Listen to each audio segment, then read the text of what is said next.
Hello, my name is Emily Holmes, and this is my presentation for the Marcia and Identity Formation Theory for Adolescents. A quick bibliography of James Marcia. He was born in 1986. He died in 2014. He's a clinical and developmental psychologist. He was a professor at Simon Fraser University in British Columbia, Canada. He's best known for his work in the social psychology development and expanded on the theory of Erik Erikson, which leads me to research in time.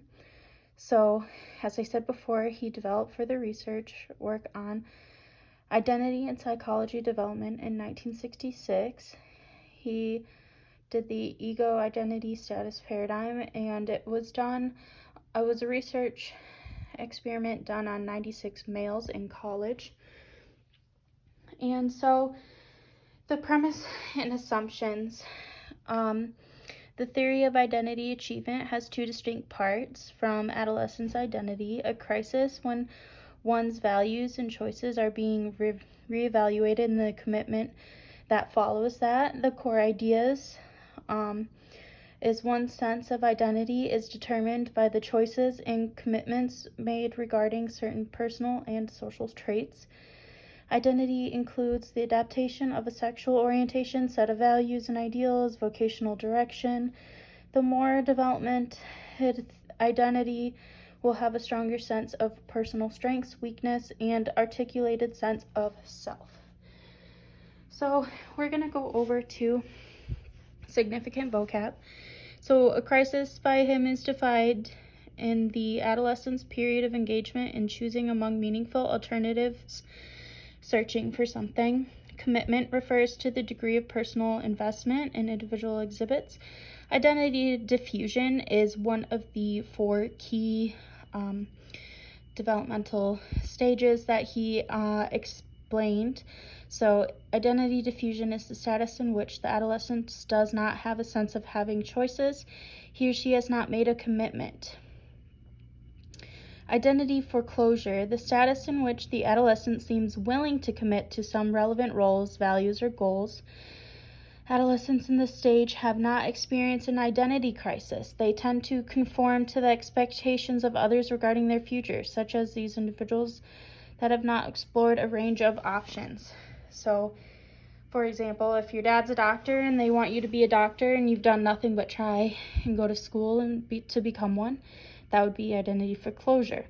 Identity moratorium, the status in which the adolescent is currently in crisis, ready to make choices but has not made a commitment to these choices yet. So they've done some searching, they're in the middle of doing that, so they're in a type of crisis.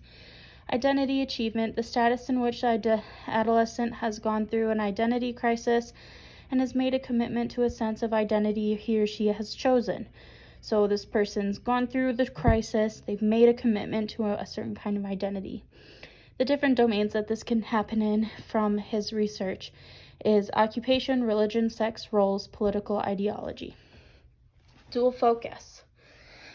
So, the dual focus, Marcia fails to take into account the context of external influences on people's ability to develop their identity, to experience new things and make choices based on that. There are external barriers that prevent the full exploration of options to allow people to commit to their own identity. For example, money and privilege allows individuals to go to college and explore different career paths. Or how African Americans experience racism and it suppresses their freedom to explore social experiences to their full extent. Here's a few examples of barriers within ego identity status: identity achievement, more. Exploration barriers, absent or overcome, and barriers to commitment. All right, implications for social work. So, Marcia's theory is important in understanding how to allow for an adolescent transition from childhood identifications into their adulthood.